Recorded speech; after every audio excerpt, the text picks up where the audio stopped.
10. Home Before Dark. So let's start. Chapter 1. Into the Woods. Help! A monster, said Annie.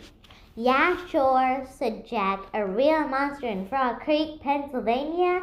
Run, Jack, said Annie. She ran up the road.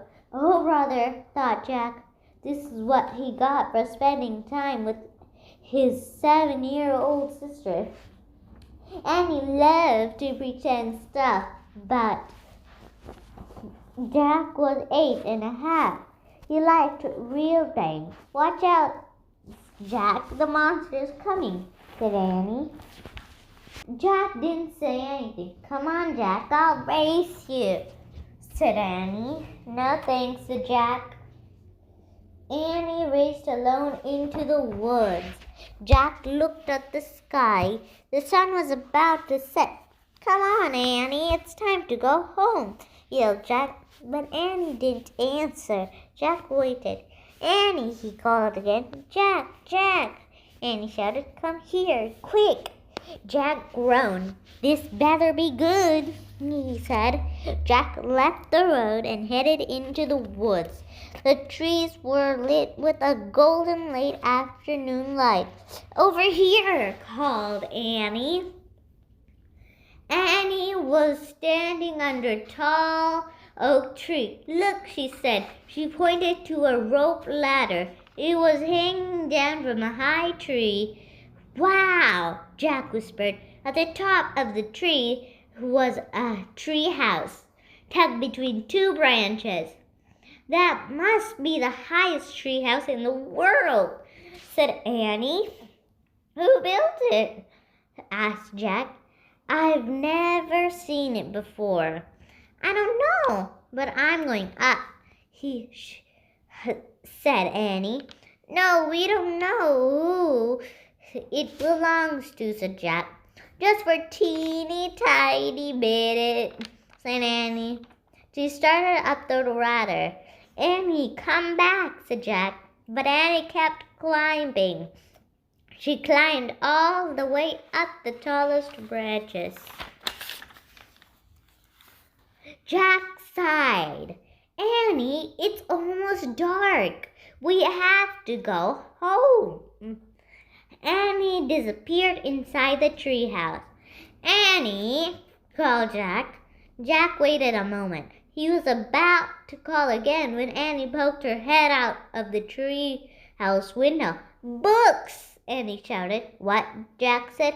It's filled with books, said Annie.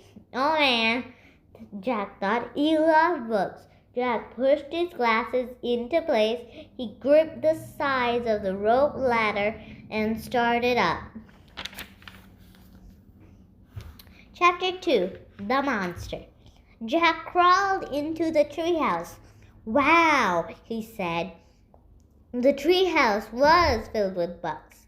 Books were everywhere. Very old books with dusty covers, and new books with shiny, bright covers.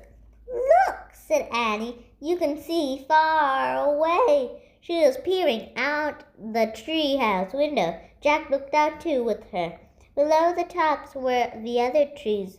In the distance, he could see Frog Creek Library and the elementary school at the park. Annie pointed in the other direction. There's our house, she said. Annie was right. Jack could see the white wooden house with its green porch. In the yard next door was their neighbor, black dog Henry. He looked very tiny. Hi, Henry, shouted Annie. Shush, we're not supposed to be up here, said Jack. Jack glanced around the treehouse again. He noticed that the bookmarks were sticking out on many of the books.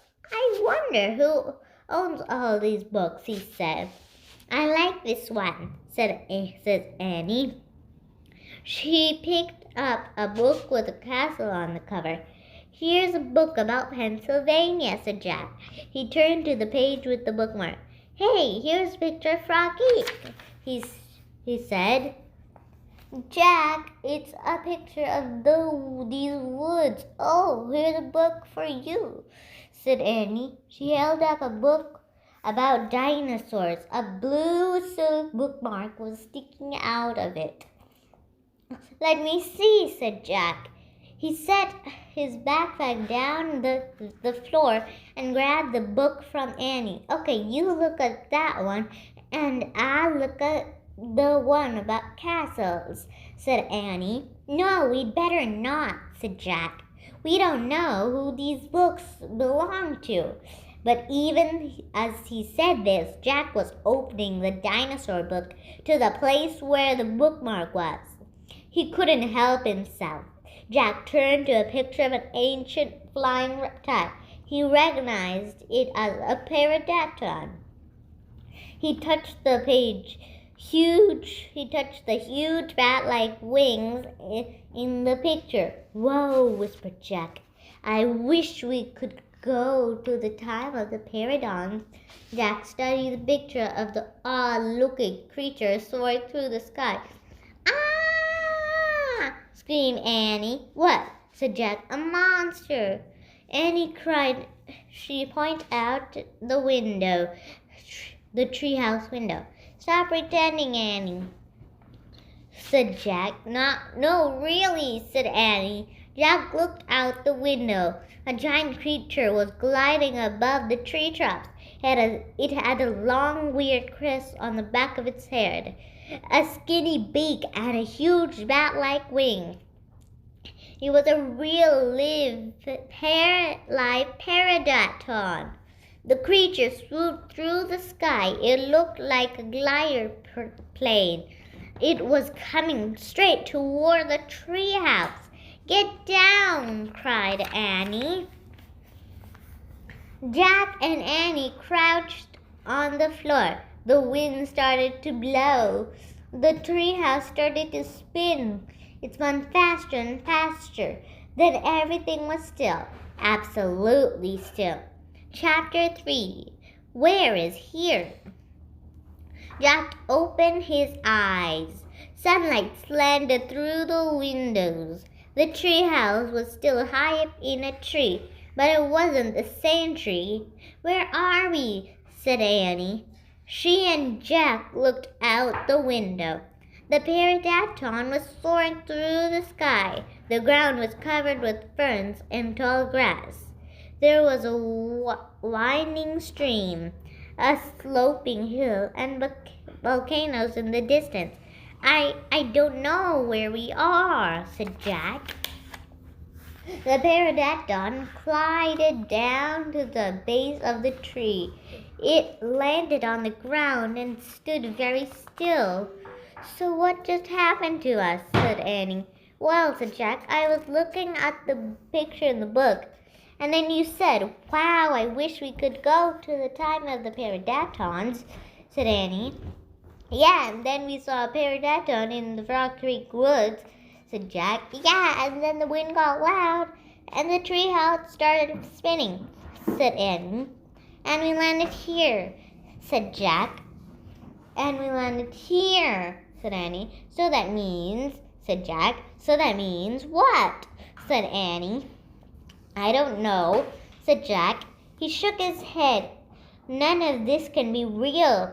Annie looked out the window again. But he's real. He's very real. Jack looked out the window with her again. The pterodactyl was standing at the base of the tree like a guard. His giant wings were spread out on either side of him. Hi, Annie shouted. Shh, said Jack. We're not supposed to be here. But where is here? Said Annie. I know, said Jack. Hi, who are you? Called to the pterodactyl. The creature just looked up at her. Annie, are you nuts? He can't talk, said Jack. Maybe the book can tell us. Jack looked down at the book. He read the words under the picture. This flying reptile lived in the Cretaceous period. It vanished 65 million years ago with the dinosaurs. That's impossible, said Jack. We can't have gone to a time 65 million years ago. Jack, said Annie. He's nice. Nice? Said Jack. Yeah, I can tell, said Annie. Let's go down to him. Go down, said Jack. Annie started down the rope ladder. Hey, come back, said Jack, but Annie kept going. Annie, wait, Jack called. Annie dropped to the ground. She stepped up boldly to the ancient creature. Chapter 4. Henry. Jack gasped as Annie reached out her hand toward the pterodactyl. Oh no, he thought. Annie was always trying to make friends with animals, but this was going too far. Don't get too close to him, Annie, Jack shouted. Annie touched the pterodactyl's crest. She stroked his neck. She was talking to him. What in the world is she saying? Jack wondered. He took a deep breath. Okay, he would go down too. It would be good to examine a pterodactyl. He could take notes like a scientist. Jack started down the rope ladder when he reached the ground. He was only a few feet away from the creature. The pterodactyl stood atop. His eyes were bright and alert. He's soft, Jack, said Annie. He feels like Henry, Jack snorted. He's no dog, Annie. Feel him, Jack, said Annie. Jack didn't move. Don't think, Jack, just do it, Annie said. Jack stepped forward. He reached out very curiously. He brushed his hand down the creature's neck. Interesting, Jack thought. A thin layer of fuzz covered the pterodactyl's skin. Soft, huh? said Annie. Jack reached into his backpack and pulled out a pencil and a notebook. He wrote, Fuzzy skin. What are you doing? asked Annie. Taking notes, said Jack. We're probably the first people in the whole world to see a real live pterodactyl. Jack looked at the pterodactyl again. The bony crest at the top of his head was longer than Jack's arm. I wonder how smart he is, Jack said. Very smart, said Annie. Don't count on it, said Jack. His brain is probably no bigger than a bean. No, he's very smart. I can feel it, said Annie. I'm going to call him Henry. Jack wrote in his notebook, small brain. Jack looked at the creature again. Maybe he's a mutant, he said. The pterodactyl tilted his head, and he laughed. He is not a mutant, Jack. Well, what's he doing here, then? Where is this place? Said Jack. Annie leaned close to the pterodactyl. Do you know where is this? Where are we, Henry? She asked softly. The creature fixed his eyes on Annie. His long jaws were opening and closing like a giant pair of scissors. Are you trying to talk to me, Henry? Yes, Annie. Forget it, Annie, he wrote in his notebook. Not like scissors. Did we come to a time like long ago, Henry? He asked Annie. Is this a place from long ago? Suddenly Annie said, Jack looked up. Jack looked up. Annie was pointing toward the hill on top stood a huge dinosaur. Chapter 5. Gold in the Grass. Go, go, said Jack. He threw his notebook into his pack. He pushed Annie toward the rope ladder. Bye, Henry, she said. Go, said Jack. He gave Annie another push. Quit it, she said. But she started up the ladder. Jack scrambled after her. Jack and Annie tumbled into the tree house. They were panting as they looked out the window at the dinosaur. It was standing on the hilltop, eating flowers off a tree. Oh man, whispered Jack. We're in a time long ago. The dinosaurs looked like a huge rhinoceros with 3 horns instead of 1. It had 2 long horns above its eyes, and another one grew out from its nose. It has a big shield-like thing behind its head. Triceratops, said Jack. Does he eat people? Whispered Annie. I'll look it up. Jack grabbed the dinosaur book. He flipped through the pages. There, said Jack, pointing a picture of a Triceratops. He read the caption.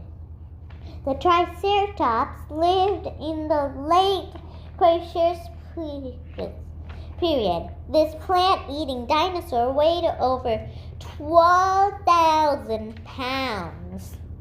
Jack slammed the book shut. Just plants, no meat. Good, said Annie. Let's go see him up close. Are you crazy? Don't you want to take notes about him? Said Annie. We're probably the first people in the whole wide world to see a real Triceratops. Jack sighed. Annie was right. Okay, let's go, he said. Jack shoved the dinosaur book into his back. He flung his pack over his shoulder. Annie started down the ladder, and Jack followed her. Just promise you won't pet him, Jack called down to Annie. I promise, said Annie. Promise you won't kiss him, said Jack. I promise, said Annie. Promise you won't talk to him. I promise, said Annie. Promise you won't. Don't worry, said Annie. Annie and Jack stepped off the ladder. The pterodactyl gave them a friendly look. Annie blew him a kiss. We'll be back soon, Henry, she called. Shh, said Jack, and he led the way, slowly and carefully through the ferns. Then Jack and Annie reached the bottom of the hill. They knelt behind a bush. Annie started to peek, but Jack quickly put his fingers to his lips. Then he and Annie peeked out at the Triceratops. The dinosaur was bigger than a truck. He was eating the flowers off a magnolia tree. Jack slipped his notebook out of his pack. He wrote, "Eat flowers." Annie nudged him. Jack ignored her. She studied Triceratops' skin. He wrote, "Eat slowly." Annie nudged harder. Jack looked at her. Annie pointed to her. She walked her fingers through the air. She pointed to the dinosaur. She smiled. Is she teasing? Jack wondered. Annie waved at Jack. Jack started to grab her. She laughed and jumped away. She fell into the grass in full view of the Triceratops. Get back, whispered Jack. Too late. The big dinosaur had spotted Annie. He gazed down at her from the hilltop, half of magnolia flowers sticking out of his mouth. Oops, said Annie. Get back, Jack said again. He looks nice, Jack, said Annie said. Nice? Watch out for his horns, Annie, said Jack. The Triceratops grazed calmly down at Annie. Then he turned and looked down at the side of the hill.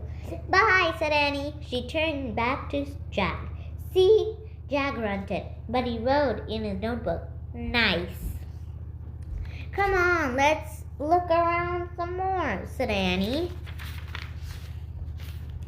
As Jack stared after Annie, he saw something glittering in the tall grass. Jack reached down and picked it up. It was a gold magnolia. A letter was engraved on the magnolia, fancy M. Oh man, someone here was before us, Jack said softly. Chapter 6, Dinosaur Valley. Chapter 6, Dinosaur Valley. Annie, look at this, Jack called. Look what I found. Annie had gone up to the hilltop. She was picking a flower from the magnolia tree. Annie, look, a medallion, shouted Jack. But Annie wasn't paying attention to Jack. She was staring at something on the other side of the hill. "Oh, wow," she said, clutching her magnolia flower. She took off down the hill. "Annie, come back," Jack shouted, but Annie had disappeared. "Oh, brother," Jack muttered. He stuffed the gold medallion into his jeans pocket. Then Jack heard Annie shriek. "Annie," he said. Jack heard another sound as well, a deep, bellowing sound like a tuba. "Jack, come here, quick," Annie called. Jack raced up the hill. When he got to the top, he gasped. The valley below was filled with nests. The big nests were made out of mud. The nests were filled with tiny dinosaurs. Annie was crouching next to one of the nests. Towering over was a gigantic duck-billed dinosaur. "Don't panic. Don't move," said Jack. He stepped slowly down the hill toward Annie. The huge dinosaurs were waving her arms and making her tuba sound. Jack stopped. He didn't want to get too close. He knelt on the ground. "Okay, move toward me slowly," he said. Annie started to stand up. "Don't stand, crawl," to Jack. Clutching her flower, Annie crawled toward Jack, still bellowing. The duck-billed dinosaur followed her. Annie froze. "Keep going," said Jack. Annie crawled again. Jack inched farther down the hill until he was just an arm distance from Annie. He reached out and grabbed her hand. He pulled Annie toward him. "Stay down," said Jack. He crouched next to her. "Bow your head and pretend to chew." "Chew," said Annie. "Yes," said Jack. "I read that's what you do if a mean dog comes at you." "She's no dog, Jack," said Annie. "Just chew," said Jack. Jack and Annie both bowed their heads and pretended to chew. Soon the dinosaur grew quiet. Jack looked up. "I don't think she's mad anymore," he said. "You saved me," said Annie. "Thanks. You have to use your brain, Annie," said Jack. "You can't just go running to a nest full of babies. There's always a mother nearby." Annie stood. "Annie, don't," said Jack. Too late. Annie held out her magnolia flower to the dinosaur. "I'm sorry I made you worry about your babies," she said. The dinosaur moved closer to Annie. She grabbed the flower from her hand. She reached for another. "No more," said Annie. The dinosaur let out a sad tuba sound. "But there are more flowers up there," Annie said. She pointed up to the top of the hill. "I'll get you some." Annie hurried up the hill. The dinosaur waddled after her. Jack quickly looked at the dinosaur babies. Some were crawling out of their nests. Where are the other mothers? Jack wondered. Jack took out the dinosaur book. He flipped through the pages. He found a picture of some duck-billed dinosaurs. He read the caption. An Ankylosaurus lived in colonies, while a few mothers babysat the nest. The others looked for food. So there were probably more mothers close by looking for food. "Hey, Jack," Annie called. Jack stood up. Annie was at the top of the hill, feeding magnolia flowers to the giant Ankylosaurus. "Guess what?" said Annie. "She's nice too." Suddenly the Ankylosaurus made a terrible tuba sound. Annie crouched down and started to chew. The dinosaur charged down the hill. She seemed afraid of something. Jack put the book on top of his pack. He hurried to Annie. "I wonder why she ran away," said Annie. "We started to be friends." Jack looked around. What he saw in the distance almost made him faint. An enormous monster was coming across the plain. The monster was walking on two strong legs. It was swinging a long, thick tail and dangling two tiny arms. It had a huge head and its jaws were wide open. Even from far away, Jack could see its long, gleaming teeth. Tyrannosaurus Rex, whispered Jack. Chapter 7. Ready, set, go. Run, Annie, run, cried Jack. Run to the treehouse. Jack and Annie dashed down the hill together.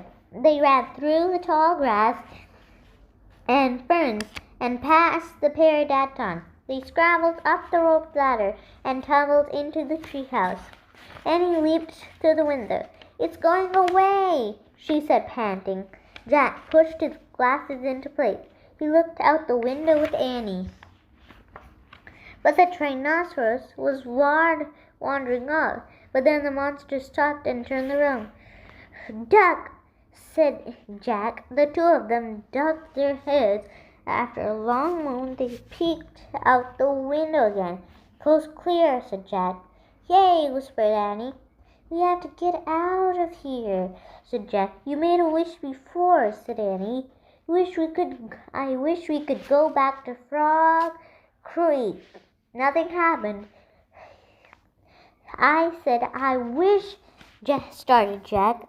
Wait, said Annie. You were looking at a picture in the dinosaur book.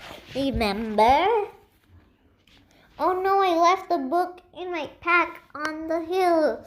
I have to go get it back. Forget it, said Annie. I can't, said Jack. The book doesn't belong to us. Plus my notebook with all my notes are in my pack. And my, okay, said Annie. I'll hurry, said Jack. He climbed quickly down the ladder and leaped to the ground. Jack raced past the pterodactyl, through the ferns, through the tall grass, and up the hill. He looked down. His pack was lying on the ground. On top, it was off the dinosaur book. But now the valley below was filled with dinosaurs. They were all standing guard around the nests. Where had they been? Did fear the Tyrannosaurus send them home? Jack took a deep breath. Ready, set, go, he thought. He charged down the hill. He ran to his backpack. He scooped it up. He grabbed the dinosaur book. Jack heard a terrible tuba sound, then another and another. All the Dinosaurs were bellowing at him. Jack took off. He raced to the hilltop. He started down the hill. He stopped. The Tyrannosaurus Rex was back. It was standing between Jack and the treehouse. Chapter 8. A Giant Shadow. Jack jumped behind the magnolia tree. His heart was beating so fast he could hardly think. He peeked out at the giant monster. The horrible-looking creature was opening and closing its huge jaws. Its teeth were as big as steak knives. Don't panic, thought Jack. Think. He peered down at the valley. Good. The dinosaurs were sticking close to their nests. Jack looked back at the Tyrannosaurus Rex. Good. The monster still didn't seem to know he was there. Don't panic. Think. Maybe there's information in the book. Jack opened the dinosaur book. He found Tyrannosaurus Rex. He read, Tyrannosaurus Rex was one of the largest meat-eating land animals of all time. If it were alive today, it could eat a human in one bite. Great, thought Jack. The book was no help at all. Jack tried to think clearly. He could hide on the other side of the hill. The Dinosaurs might stampede. He couldn't run to the treehouse. The Tyrannosaurus might run faster. Maybe he should just wait for the monster to leave. Jack peeked around the tree. The Tyrannosaurus had wandered closer to the hill. Something caught Jack's eyes. Annie was coming down the rope ladder. Is she nuts? What is she doing? Jack wondered. Jack watched Annie hop off the ladder. Annie hurried over to the pterodactyl. She was talking to him. She flapped her arms. She pointed at Jack, at the sky, and the treehouse. She's nuts. Jack thought. Go, go, go back in the tree, Jack whispered. Go! Jack heard a roar. The Tyrannosaurus Rex was looking in his direction. Jack hit the ground. The Tyrannosaurus was coming toward the hill. Jack felt the ground shaking. What should I do? Jack wondered. Should I run? Crawl back into Dinosaur Valley? Climb the magnolia tree? Suddenly a giant shadow covered Jack. He looked up. The pterodactyl was gliding overhead. The giant creature sailed toward the top of the hill. He was heading toward Jack. Chapter 9 The Amazing Ride. The pterodactyl coasted down to the ground. He stared at Jack with his bright, alert eyes. What was Jack supposed to do? Climb on? But I'm too heavy, thought Jack. Jack looked at the Tyrannosaurus. It was starting up the hill. Its giant teeth were flashing in the sunlight. Okay, thought Jack. Don't think, just do it. Jack put his book in his pack. Then he climbed onto the pterodactyl's back. He held on tightly. The creature moved forward. He spread his wings and lifted off the ground. Jack nearly fell off as off they teared this and that, this way and that. The pterodactyl steadied himself and rose into the sky. Jack looked down. The Tyrannosaurus was staring up at him and chomping the air. The pterodactyl glided away. He sailed over the hilltop and the valley. He circled above the duck-billed dinosaurs and all the nests filled with babies. Then the pterodactyl soared over the plain, over the Triceratops who was grazing in the high grass. Jack felt like a bird. The wind was rushing through his hair. The air smelled sweet and fresh. Jack whooped and laughed. He couldn't believe it. He was riding on the back of an ancient flying reptile. The pterodactyl sailed over the stream and over the ferns and the bushes.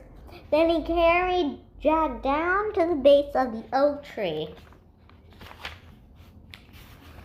When they came to a stop, Jack slid off the creature's back and landed onto the ground. The pterodactyl took off and glided into the sky. Bye, Henry, called Jack. Jack, are you okay? Annie shouted from the treehouse. Jack pushed his glasses in place. He kept staring at the pterodactyl. Jack, called Annie. Jack looked up at Annie. He smiled. Thanks for saving my life, he said. That was really fun. Thank Henry, not me, said Annie.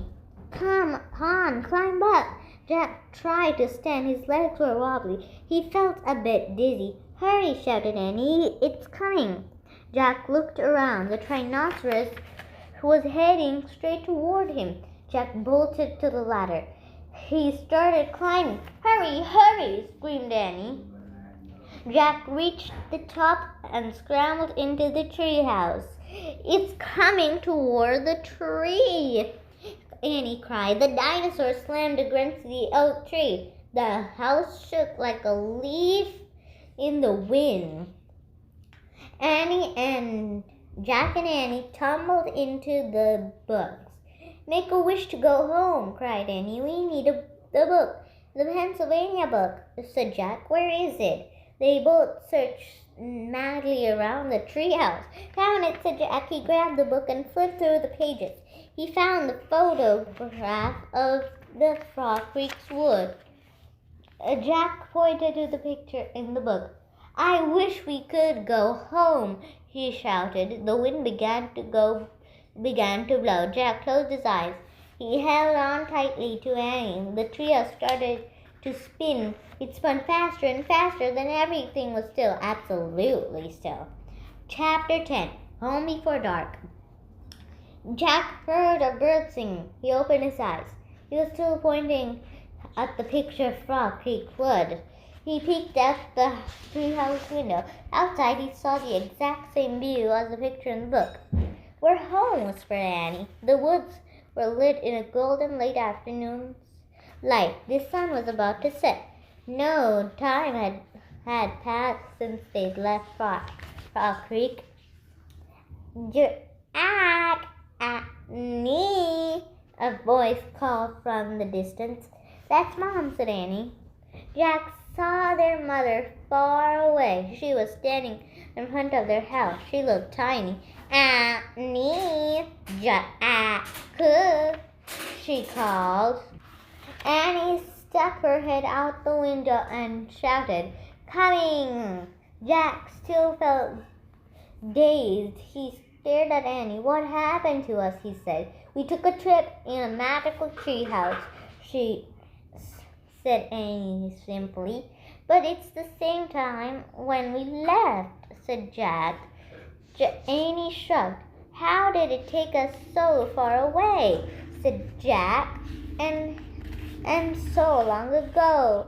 You looked at a picture in a book, said You wished we could go there, said Annie. And the magic tree house took us there. But how? Said Jack. And who built this magic tree house? Who put all these books here? A magic person, I guess. Oh, look, said Jack. I almost forgot about that. Jack reached into his pocket and pulled out the gold medallion. Someone lost this back there, he said, in the dinosaur land. Look, there's a letter M on it. And his eyes got round. Do you think M stands for magic person? She asked. I don't know, said Jack. I know how someone went to that place before us. Jack and E. Their mom called again. Coming!